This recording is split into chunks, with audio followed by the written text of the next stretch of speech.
భయమా? నా భయం నన్ను ఇక్కడికి తీసుకొచ్చిందా? సరే, అది తెలుసుకున్న మీరు నాకు ఇది కూడా చెప్పండి, నేను దేని గురించి భయపడుతున్నాను అని. నీ గతం గురించి. నీ గతం నీ మొహంలో స్పష్టంగా కనిపిస్తుంది. నమ్మకం కలగడం లేదా? అయితే ఆ కుండలో నీళ్లు నిండి ఉన్నాయి. దానిలో నువ్వు నీ ప్రతిబింబాన్ని చూసుకో.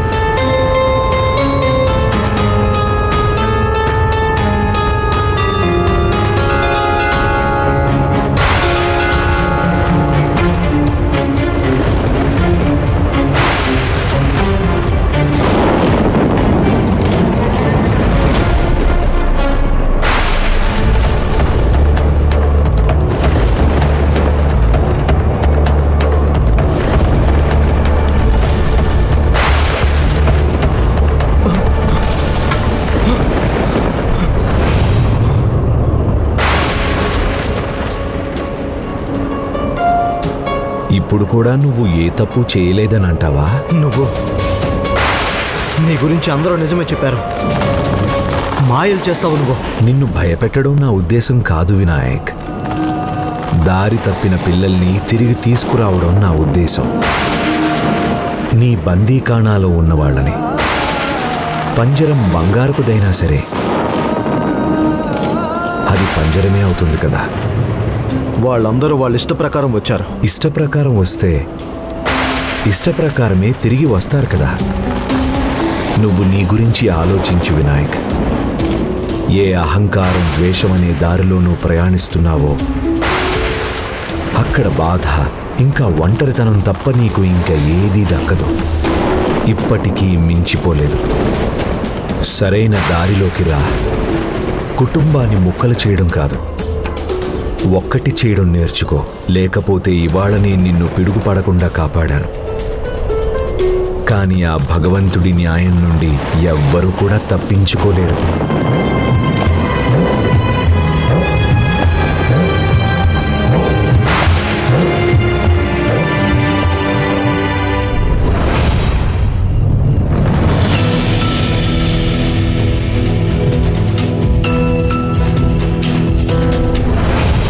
विनायक शिर्के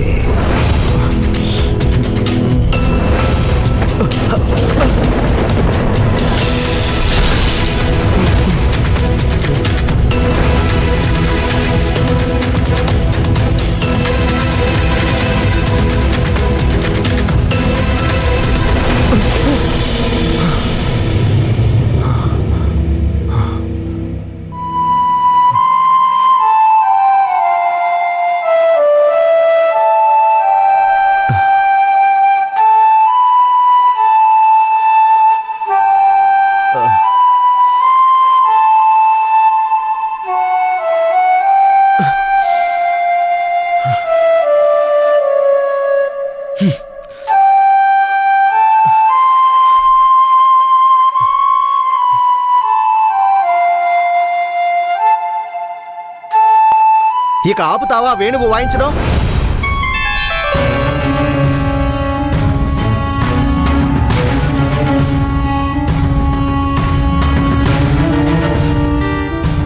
క్షమించండి గురూజీ.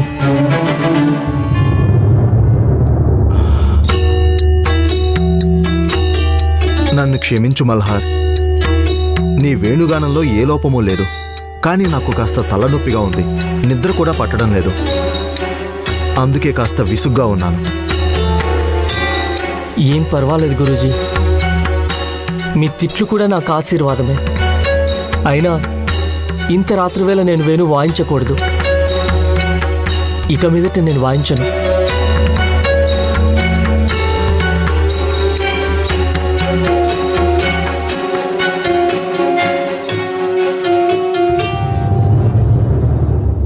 మీ తలనొప్పి దూరం అయిపోతుంది. అటువంటి కబురు తెచ్చాను గురూజీ. ఆంగ్లేయ సర్కార్ వారి నుండి మనకి ప్రేమ్ నగర్ని నిర్మించడం కోసం 20 మైళ్ళ దూరంలో 1000 ఎకరాల భూమి లభించింది. ఇంకా మనం ఎదురు చూస్తూ కూర్చోకూడదు. వెంటనే పనిని మొదలు పెట్టాలి. ఈ రోజు కోసం నేను ఎన్నో ఏళ్ల నుండి ఎదురు చూస్తున్నాను. రేపటి నుండే పని మొదలు పెట్టాలి. కానీ గురూజీ, రేపటి నుండి పని ఎలా మొదలవుతుంది?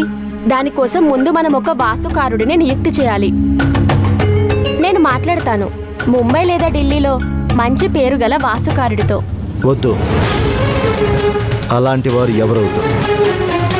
ఆ ప్రాంతానికి చెందిన వారు ఎవరు ఇక్కడికి రాకూడదు.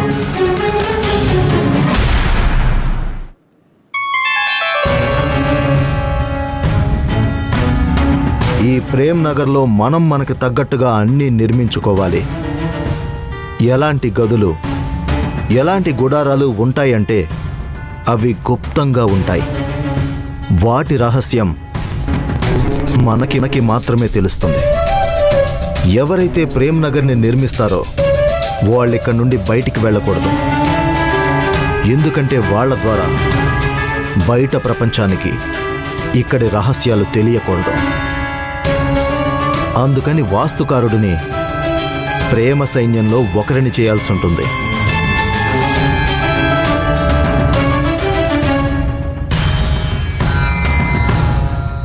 కానీ అంత పెద్ద ప్రేమ్ నగర్ని నిర్మించగలిగే వ్యక్తి మన ప్రేమ్ సైన్యంలో ఎవరూ లేరు. వాస్తుకారుడిని బయట నుంచే పిలిపించాల్సి ఉంటుంది. దానికి చాలా సమయం పడుతుంది. నా మనసు ఎప్పుడూ వాస్తుకళ గురించి ఆలోచిస్తూ ఉంటుంది. నాలో ప్రతిభ ఉందని నాకు తెలుసు, కానీ అవకాశం ఎందుకు లభించట్లేదు సాయి? వాస్తుకారుడు షిరిడీలోనే ఉన్నాడు. త్వరలోనే అతను మన ప్రేమ సైన్యంలో భాగం కూడా అవుతాడు. ఎవరు గురూజీ? కేవల్ చంద్. తనకి వాస్తుకళ వచ్చు. ఏదైనా పెద్దగా చేయాలనే కోరిక కూడా ఉంది. కానీ ఇంతవరకు తనకి అవకాశం లభించలేదు. ఎందుకంటే తను తన అమ్మానాన్నలకి సేవ చేయడంలో తన జీవితాన్ని వృధా చేసుకుంటున్నాడు. కానీ ఇప్పుడు మనం తనకి అవకాశం ఇద్దాం. ఒకవేళ కేవల్ చంద్ మన సైన్యంలో కలిసిపోయాడు అంటే తనకి లాభం ఉంటుంది, అలాగే మనకి కూడా. రేపే మన ప్రేమ సైనికుల్ని తన వద్దకు పంపించు. నచ్చజెప్పే ప్రయత్నం చేయి. మనం ఒకవేళ అర్థం చేసుకోకపోతే అప్పుడు నాకు చెప్పండి. కేవల్ చంద్ను ప్రేమ సైన్యంలో ఒక్కటిగా చేసుకోవలసిందే.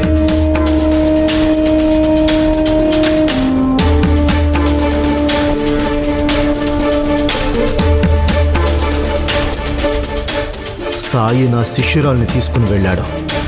ఇప్పుడు నేను అతని భక్తుణ్ణి నా ప్రేమ సైన్యంలో కలుపుకుని తీరతాను.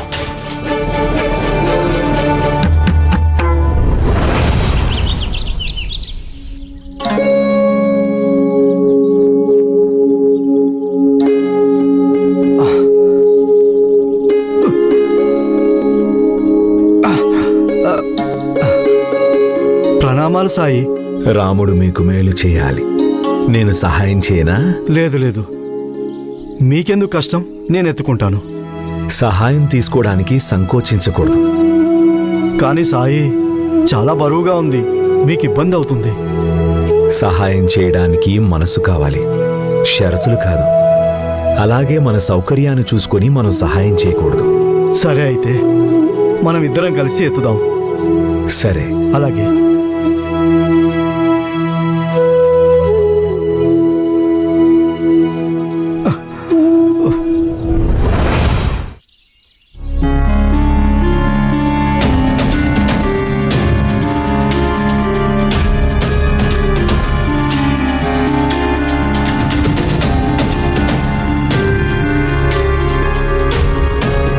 చాలా రోజుల తర్వాత కనిపించారు మీరందరూ. ఎలా ఉన్నారు? ఇప్పుడు మాకు ఈ ప్రశ్నలకు అసలు అర్థం కూడా తెలియదు. ఎలా ఉన్నామంటే, ప్రేమ సైన్యంలో చేరిన దగ్గర నుండి అన్ని సుఖాలే, ఎప్పుడూ విశ్రాంతి, ఎటువంటి చింత లేదు. అవును, గురూజీ లాంటి మంచి మనిషి శరణంలో జీవితం మారిపోతుంది. కేవల్ డబ్బు కూడా లభిస్తుంది. దేనివల్ల సంతోషం ఉంటుందో అది చేసుకునే అవకాశం కూడా ఉంటుంది. మీ అందరినీ ఇంత సంతోషంగా చూస్తుంటే బాగా అనిపిస్తోంది నాకు. ఇదే సంతోషం నీకు కూడా లభిస్తుంది కేవల్ చంద్. నీ జీవితంలో ఉన్న సమస్యలు కూడా తీరిపోయే అవకాశం ఉంది. అవకాశం ఉంటుంది కాదు, తీరిపోయాయనే అనుకో కేవల్. ఎందుకంటే సతేశ్వర్ గురూజీ ముందు ఎవరి ప్రతిభ దాగి ఉండలేదు. నీ ప్రతిభ కూడా ఆయనకు కనిపించింది. నువ్వు చాలా అదృష్టవంతుడివి. సతేశ్వర్ గురూజీ మమ్మల్ని నీ దగ్గరికి పంపించారు.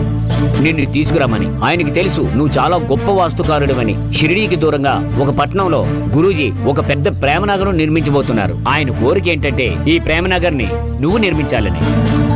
ఏంటి నువ్వు చెప్పేది నిజమేనా? కానీ దీనికి సమయం లేదు మిత్రమా. మాతో పాటు రా. మా ప్రేమ సైన్యంలో భాగమైపో. నీ కల్పనలకు ఒక రూపాన్నివ్వు. దాన్ని ప్రపంచం చూస్తుంది. ప్రేమ నగరం నిర్మించడం కోసం ప్రేమ సైన్యంలో భాగం కావడం అవసరం అంటారా? ఖచ్చితంగా. ఈ అవకాశం ఒక ప్రేమ సైనికుడికే దక్కుతుంది. ఎందుకంటే మా ప్రేమ సైనికులం ఒకరికొకరం సహాయం చేసుకుంటూ ఉంటాం.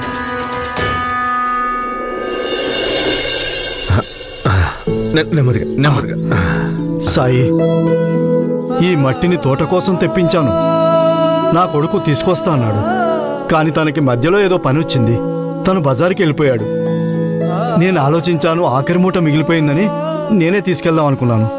వాడికి కూడా సహాయం చేసినట్టుగా ఉంటుందని. ఒకరి గురించి ఒకరు ఆలోచించడం, చెప్పకుండా ఎదుటి వాళ్ళ భారాన్ని తగ్గించడం, కుటుంబం అంటే ఇదే కదా మరి. జాగ్రత్త. చాలు సాయి, ఇక్కడే ఖాళీ చేయాలి.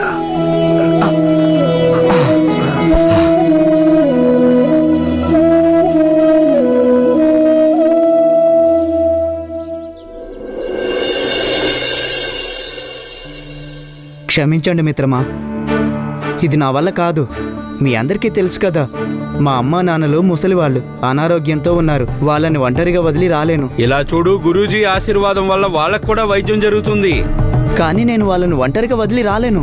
అంతేకాదు, ప్రేమ సైన్యంలో భాగం కావడం అంటే దాని అర్థం సతేశ్వర్ గారిని మన గురువుగా అంగీకరించడం. నాకు గురువు సాయిబాబా. వేరే గురువు అవసరం నాకు అస్సలు లేదు. మేము కూడా సాయిని మా గురువుగా భావించాం. కానీ ఎప్పుడూ ఆయన మాకు సహాయం చేయలేదు. ఎప్పుడు చూసినా శ్రద్ధా సబూరుతో ఉండాలనేవారు. కానీ అదే సతేశ్వర్ గురూజీ అయితే క్షణాలలో మా కలలన్నింటినీ నిజం చేశారు. ఇలాగే సాయిని నమ్ముకొని కూర్చుంటే ముసలివాడి అయిపోతాం. కనీసం చిన్న భవనమైనా కట్టగలవా? లేదు, నాకు సాయి మీద ఎనలేని నమ్మకం ఉంది. ఆలస్యంగా అయినా సరే కానీ నా కలలు నిజమవుతాయి. నాకింక వేరే గురువులు ఎవరూ అవసరం లేదు. చాలాపు, నువ్వు మా గురువుని అవమానిస్తున్నావు. అది మేము భరించలేము. అవమానమా? నేనెక్కడ అవమానించాను? గురూజీ కంటే ఎక్కువగా వేరే వాళ్ళని గౌరవించడం, గురూజీ పిలిచిన తర్వాత రానోని నిరాకరించడం, దీన్ని మేము మా గురువుని అవమానించినట్టే అనుకుంటాం. నువ్వు మాతో వచ్చి తీరాల్సిందే.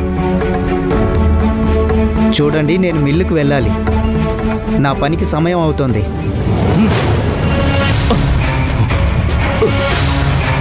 నువ్వు ముందు మాతో రా, మిగతా విషయాలు తర్వాత మాట్లాడుకుందాం. మీరు నన్ను బలవంత పెడుతున్నారు. మా గురుజీ నేర్పించారు ఏది సరైందో. దానికోసం ఒకరిని బలవంత పెట్టాల్సి వచ్చినా అది తప్పు కాదు. నన్ను వదలండి, వదలండి, వదలండి.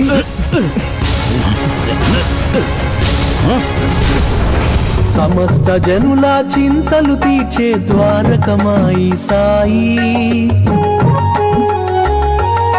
షిరిడి సాయి, షిరిడి సాయి, షిరిడి సాయి. ఓం సాయి, ఓం సాయి, ఓం సాయి, ఓం సాయి, ఓం సాయి, ఓం సాయి, ఓం సాయి, ఓం సాయి, ఓం సాయి, ఓం సాయి, ఓం సాయి, ఓం సాయి. చాలా చాలా ధన్యవాదాలు సాయి. రాముడు మీకు మేలు చేస్తాడు. సాయి,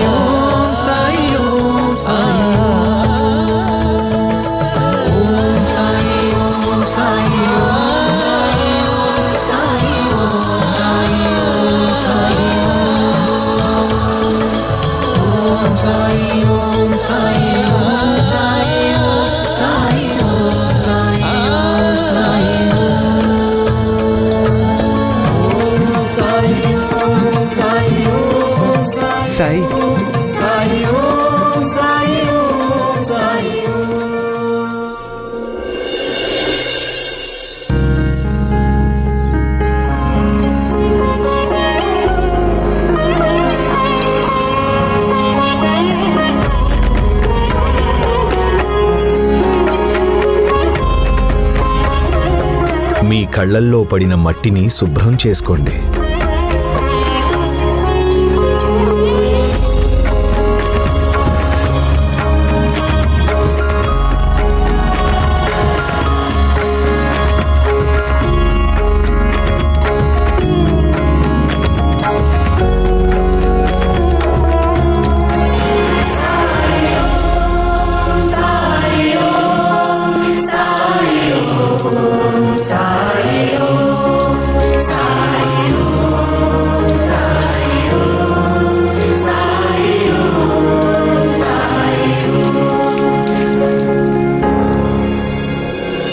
మీ కళ్ళల్లో మట్టి ఇవాళ మొదటిసారి పడలేదు. అందుకనే మీరు మంచి ఇంకా చెడు గురించి తేడా తెలుసుకోలేకపోతున్నారు. మీరు ప్రేమ సైనికులని చెప్పుకుంటారు కదా, మరి ఎవరినైనా ప్రేమతో కాకుండా బలంతో తీసుకెళ్లడం మీకు శోభను ఇస్తుందనుకుంటున్నారా?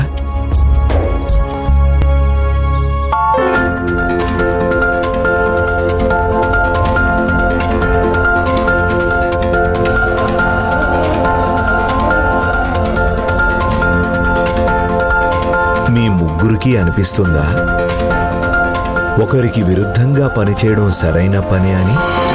వేణువాయిద్యం, శిల్పకారుడు లాంటి ప్రతిభ ఉన్న కళాకారుడు ఇవాళ తమ కళను పక్కన పెట్టి ఒకరి వద్ద కేవలం కూలివాడిలా బ్రతుకుతున్నారా? మీరు మీకు నచ్చిన పనిలో యజమాని కావాలనుకున్నారు, కానీ సైనికులయ్యారు. మరి కేవలం ఇష్టాన్ని మీరెందుకు గౌరవించడం లేదు? మేము తన మంచి కోసమే చెప్తున్నాం సాయి. కానీ మంచి చేయడానికి ముందు ఒక్కసారి అడగాలి కదా, ఎవరికి ఏది మంచి అని.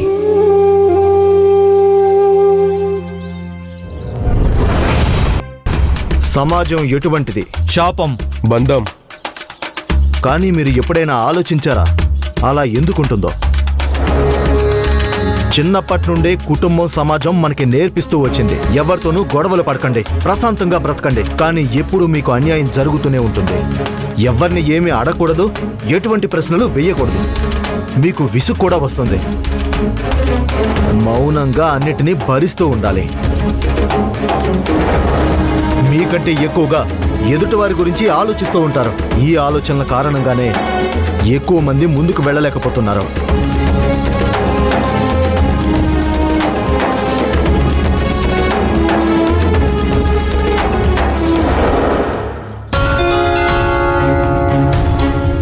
కానీ నేను చెప్తున్నాను, మీకోసం మీరు బ్రతకండి. మనసుకు ఏమనిపిస్తే అదే చెయ్యండి.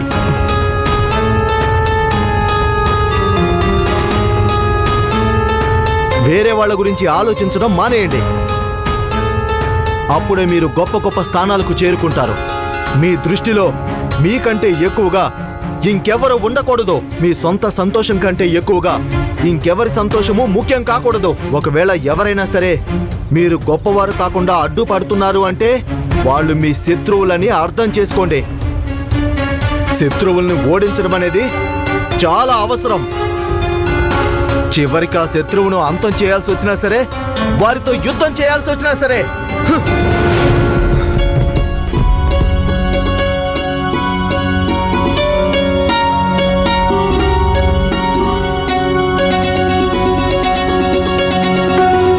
ఏమైంది?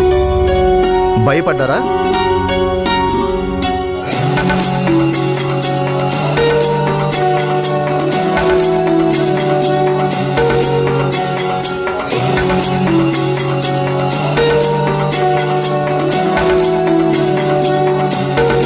శత్రువుని మనం అలాగే వదిలేస్తే వాళ్ళు మనల్ని ముంచేస్తారు.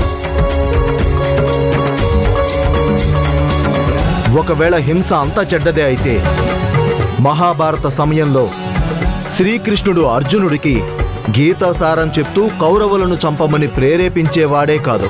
ఒకవేళ మాటలతో పరిష్కారం లభించుంటే శ్రీరాముడు రావణుణ్ణి అంతం చేసేవాడే కాదు.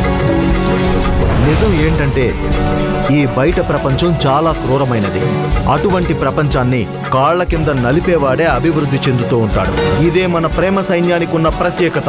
అందరూ గర్వంగా చెప్పండి, నేను ప్రేమ సైనికుడిని, నేను సర్వశ్రేష్ఠుడిని.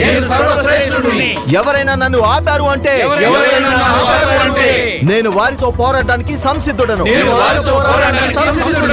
చెప్పండి సతేశ్వర్ మహారాజ్ కి.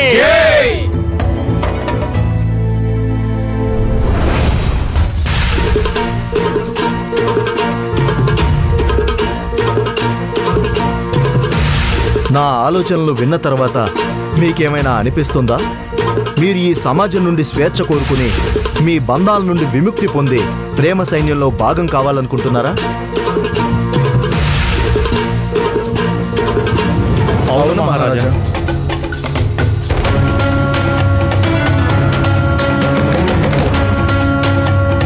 మా ప్రేమసేనకి మీ ఇద్దరికీ స్వాగతం. చెప్పండి సత్యేశ్వర్ మహారాజ్ కి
సతేశ్వర్ మహారాజుకి